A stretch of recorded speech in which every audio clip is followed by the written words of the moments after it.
program. Hi, I'm Phyllis Lerner, and we're bringing you our program Inside Beverly Hills. You've just been seeing a beautiful shot of Wilshire Boulevard around 1940, and what you don't know is that underneath Wilshire Boulevard there's water. In fact, there's water under a lot of Beverly Hills.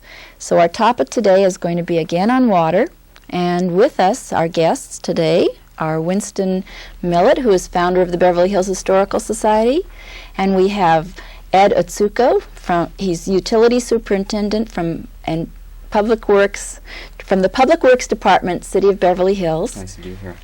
And Ina Roth, director of the Metropolitan Water District, and we're going to discuss how Beverly Hills got involved with the Metropolitan Water District and why. But first, we'd like to go back and talk about some of the water that was discovered, that we have all this water and we can't drink it. So well, Winston.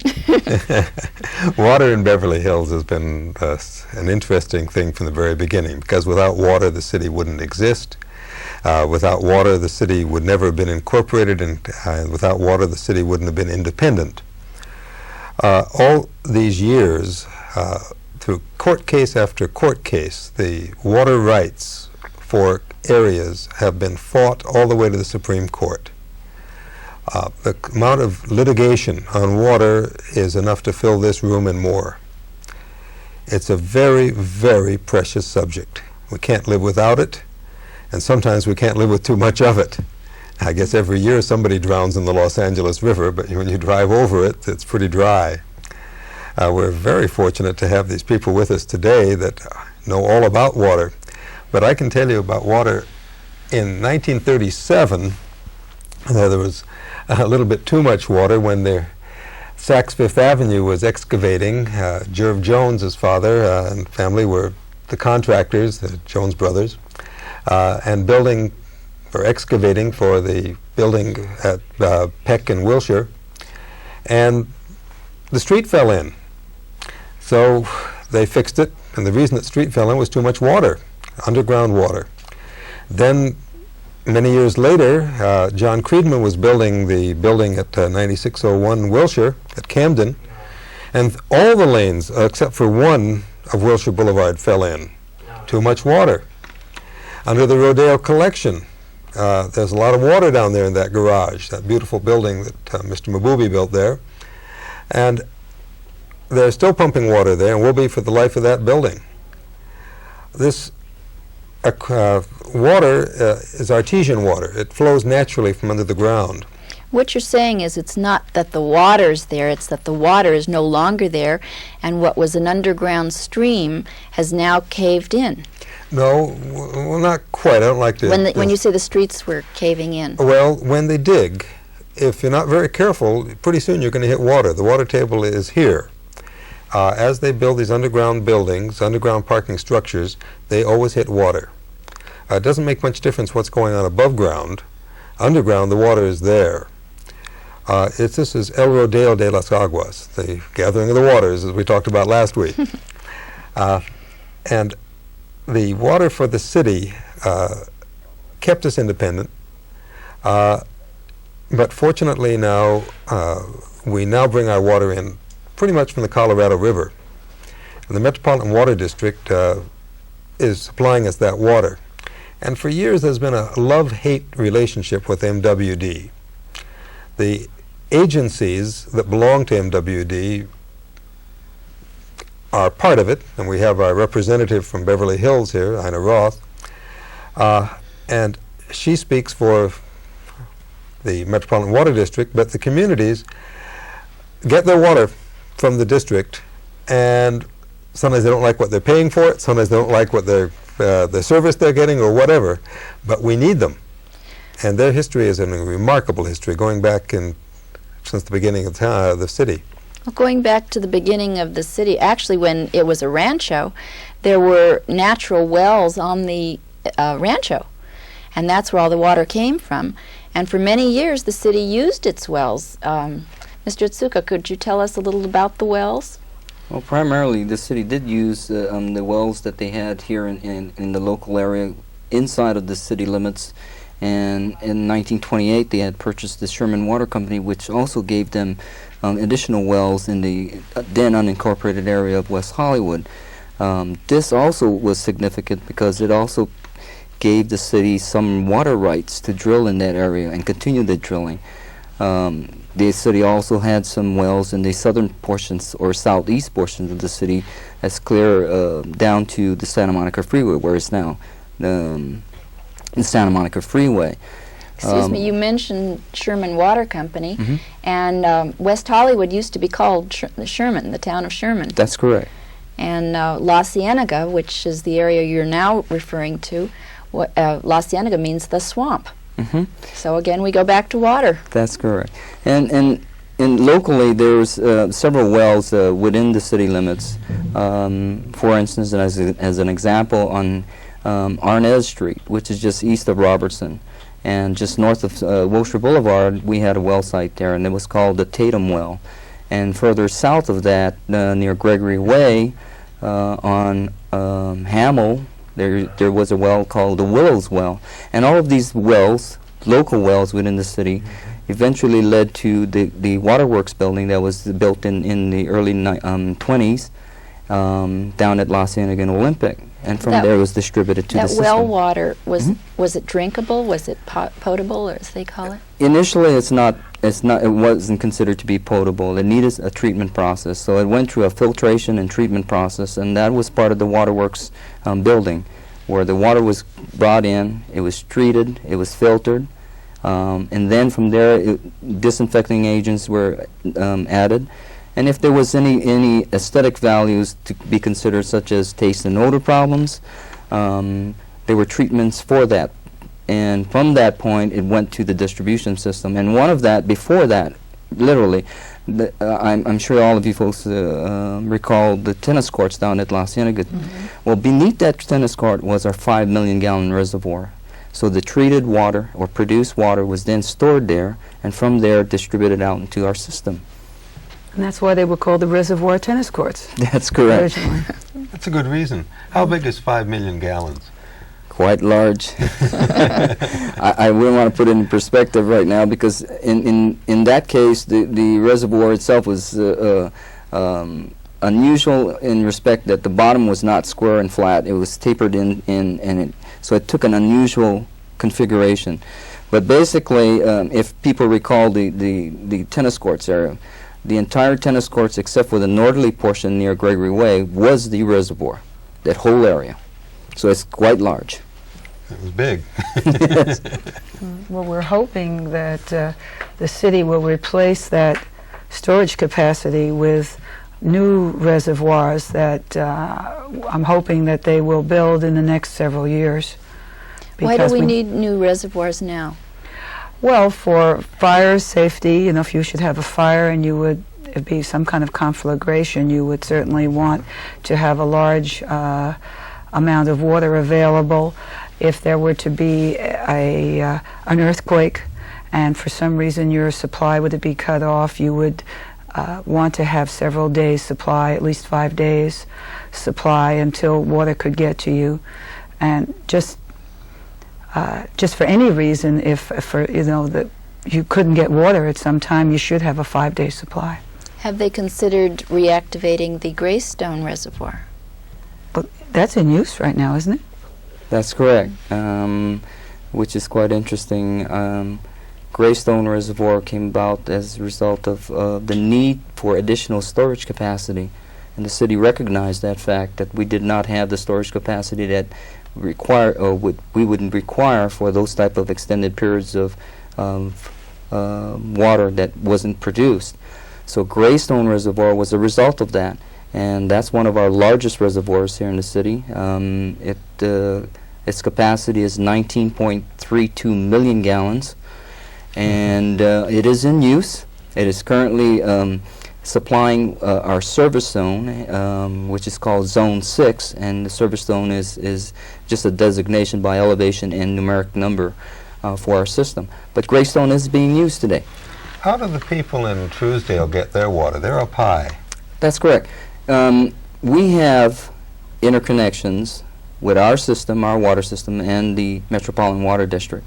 Those two connections that we talk about right now is designated as BH1 and BH2. They were initially about 4 months ago at Rexford Drive in Sunset, and also at Alpine Drive in Sunset. They have now since been relocated to the Sunset Reservoir site, and if you pass there right now, you'll see a brick building, and that's where the interconnections with MWD is. From that point, the water is then moved to Greystone Reservoir. The water then is taken out of Greystone Reservoir, and we have a pump station that's right at the entrance. The water is boosted or pumped to the next reservoir in the higher elevation, which is close by to the 1800 block of Loma Vista. And from there, it's a succession of additional reservoirs up the hill, the last of which is at Walker Drive at the top of the hill. And I guess most people are familiar with that site because it now houses that large antenna that is clearly visible by everyone that drives up that hillside. Is that a water tank up there that's outside exposed? That's correct. There are two reservoirs there. The uppermost one is the City of Los Angeles Lookout Mountain Reservoir. The one that's below it is a 1 million gallon reservoir. That's the city. What about the Franklin Canyon? Is that being used? I'm glad that Ina mentioned about Franklin Canyon. We are very high on the possibility of building a reservoir. It will take a few years before we can get that off the ground. Currently, we do have an EIR that we have to contend with. And following that, the EIR, hopefully then we can move into the design stage, and from there, construction stage. The environmental impact report is necessary, I suppose, for doing anything these days, but a reservoir is something that people don't like to live underneath, because we've had over the years where reservoirs have been damaged. In fact, I think with one of our recent earthquakes that Franklin Canyon Reservoir was cut down a bit. I do remember a little anecdote, a little side thing. There's a street that comes off of Coldwater Canyon called Lago Vista, which means view of the lake. Well, the lake was the reservoir. And Burton Green's daughter, Burton Green had 3 daughters, and so when he had the 3rd daughter, figured he wasn't going to have a son. He named his last daughter Burton after himself. Burton Green, the founder. Yeah, the founder of Beverly Hills. She had a home on Lago Vista, and she would complain to me that her view was taken, and she didn't like that because her pretty lake was gone. But that was a wonderful source of water. How large was that in comparison? I don't know what the capacity was, but in respect to the Franklin Canyon Reservoir for the City of Los Angeles, the reason why it was taken out of service is because it's an earth bank filled dam. And obviously there's always that concern for breakage in that earth-filled dam. And because of the high residential homes there, the value of those homes. And so it became important for the City of Los Angeles to recognize that there is that potential for a dam failure. So with that, they decided to modify their reservoir, and it is now called Upper Franklin Canyon Reservoir. But that portion of that reservoir, which now is empty, on the westerly side of the hill above the reservoir is where the Franklin Canyon Reservoir, which we're talking about, hopefully would be built. Is that in Beverly Hills? That is in the City of Los Angeles. We have, I believe this is back in the 60s, retained that portion of the land specifically for the construction of a reservoir. So we have the rights to it even though it's not ours? That's correct. And in water business, the rights are much more important than who owns the land. The riparian rights are very, very important. Appropriate riparian. But you might be interested in knowing how the city came to be a part of the Metropolitan Water District, because now we are totally dependent on Metropolitan for our water. And when the first LA aqueduct was built, subsequent to that, William Mulholland felt that LA was going to be such a huge city in his head. Anyway, he thought it was going to be the biggest city in the country, and decided that he needed to have more water than would be provided by the LA aqueduct. So he cast his eye on the other rich source of water, which was the Colorado River. and determined that an aqueduct could be built almost 300 miles in length from the Colorado River and the Arizona border to Los Angeles, which was an incredible idea at the time. It was hard for anybody to believe such a thing was going to happen.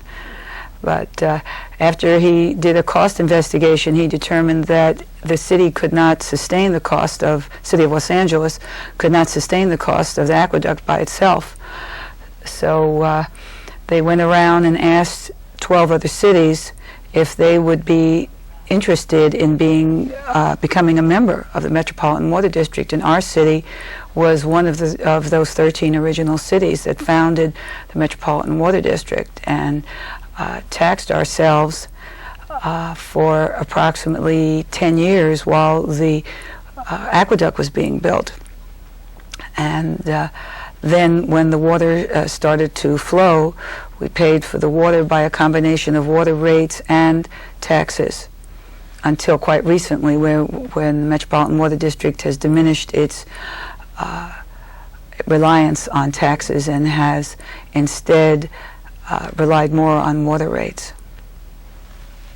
So it's interesting how this all came about. And we started using Metropolitan Water District fairly early on, and then came to a point where we were, in 1975, when we actually did away with the use of our own wells. We were using approximately half of our water from wells and the other half from MWD.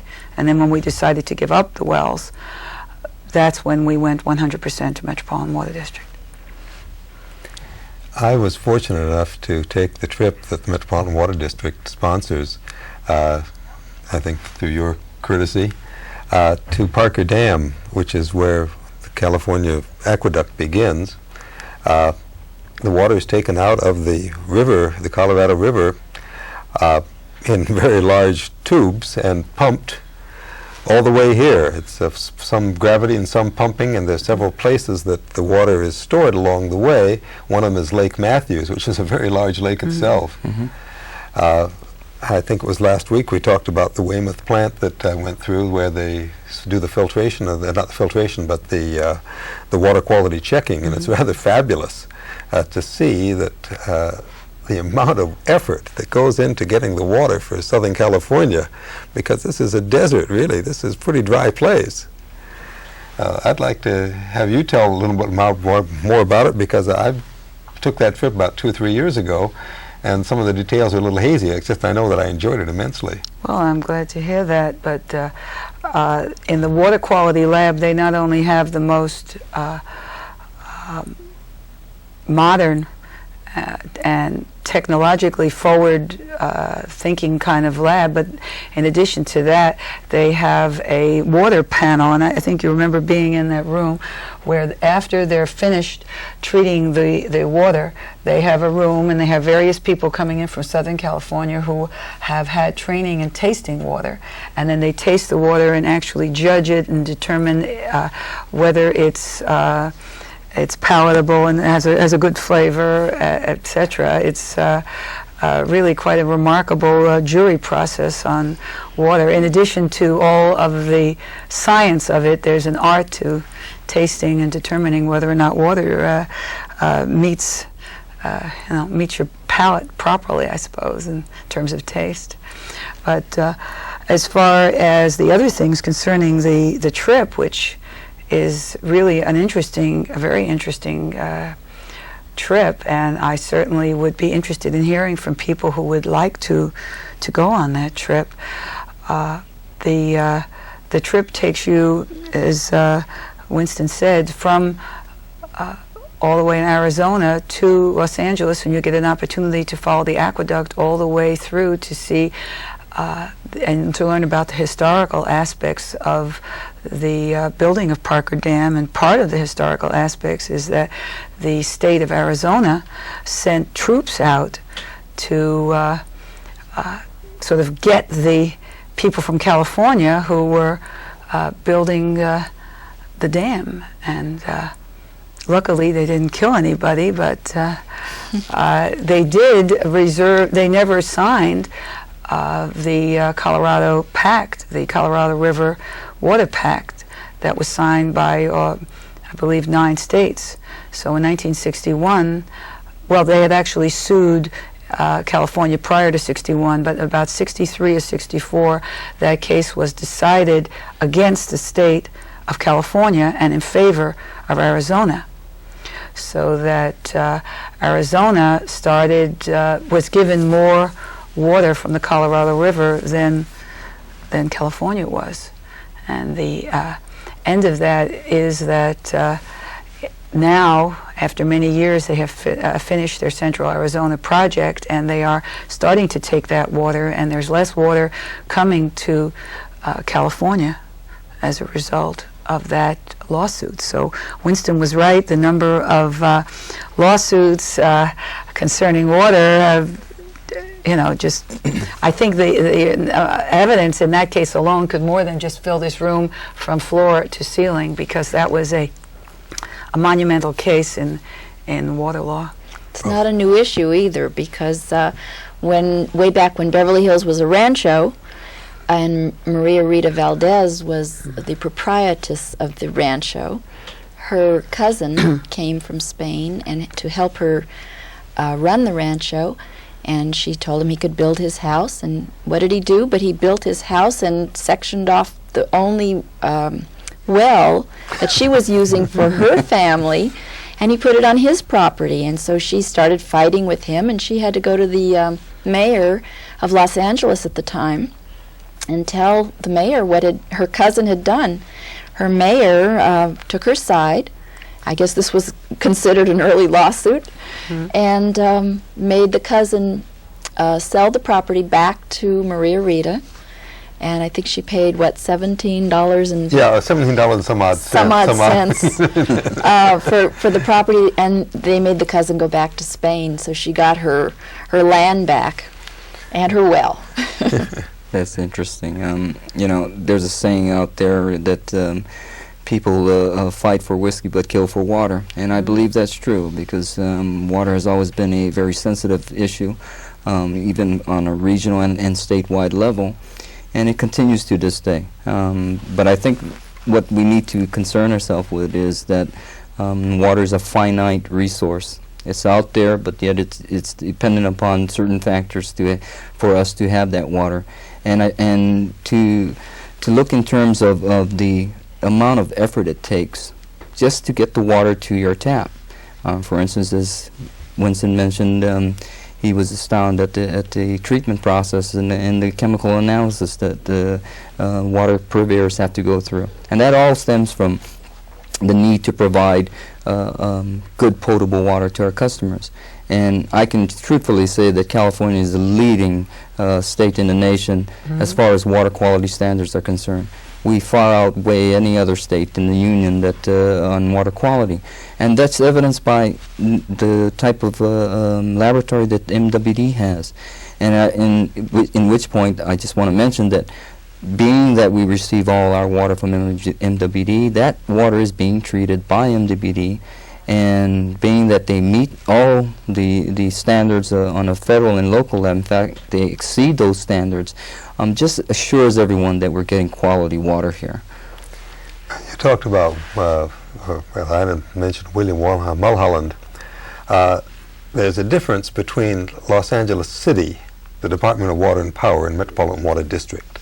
Los Angeles City gets some of their water from the Metropolitan Water District. They get other water from different sources, and one of them is the Owens Valley, and the other, I guess, is the Feather River Project, but that's part of the Metropolitan Water District too.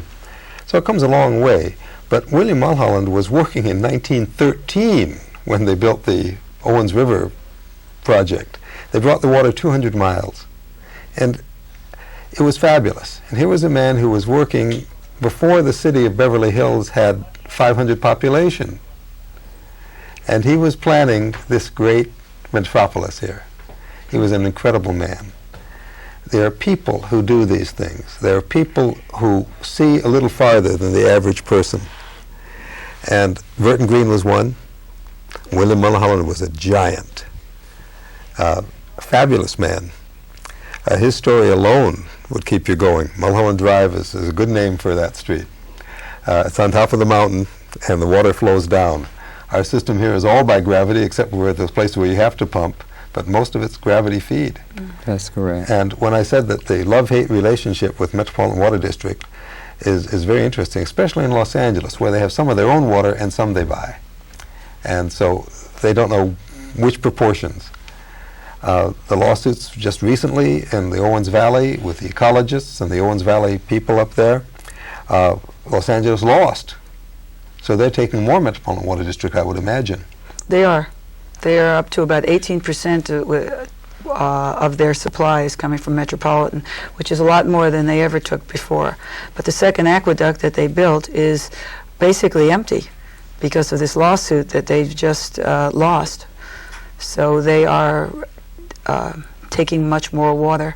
Plus that there is a drought and they're demanding more water. And Met tries to give water on demand, although right now they have a conservation plan in force, and we're all of us in Beverly Hills are feeling the effect of that 30% cutback. But in general, when there are wet years, they try to satisfy the demand of whatever it is your agency, whatever demand your agency places on them.